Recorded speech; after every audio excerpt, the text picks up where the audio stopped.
Welcome back na naman dito sa aking channel. Panibagong araw, panibagong video na naman tayo ngayon.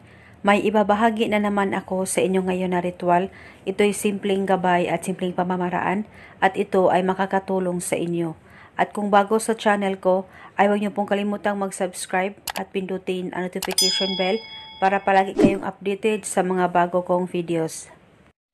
Gusto mo ba na ikaw lang ang hanap-hanapin niya sa lahat ng oras? Malayo o malapit man kayo sa isa't isa? Gawin mo lamang itong ritual na ituturo ko sa inyo ngayon.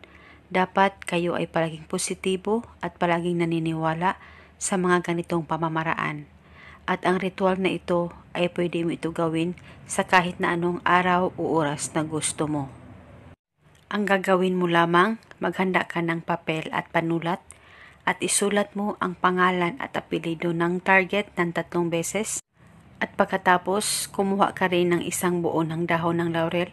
Kahit hindi masyadong buo, ay pwede pa rin gamitin natin dito sa ritual. At isulat mo ang pangalan at apelyido ng target ng 1 beses lamang. At nang masulat mo na ito, kumuha ka lamang ng baso o garapon at lagyan mo lamang ito ng kalahating tubig. At pagkatapos nito, tupiin mo ang papel kahit ilang tupi at ilagay ito sa baso o sa garapon na inihanda mo na may kalahating tubig. At isunod mong ilagay ang 1 dahon ng laurel na sinulatan mo ng kanyang pangalan at apelyido. At pagkatapos, lagyan mo lamang ito ng kalahating kutsarang asin. At nang malagay mo na lahat, ang dahon ng laurel, papel, at ang asin, ay hawakan mo itong baso o garapon, ilapit ito sa baba mo at ibulong mo lamang ang spell na ito. Pangalan at apelyido, ako lamang ang hanap-hanapin mo sa lahat ng oras, malayo o malapit man tayo sa isa't isa. Ibulong mo lamang ito ng 7 beses.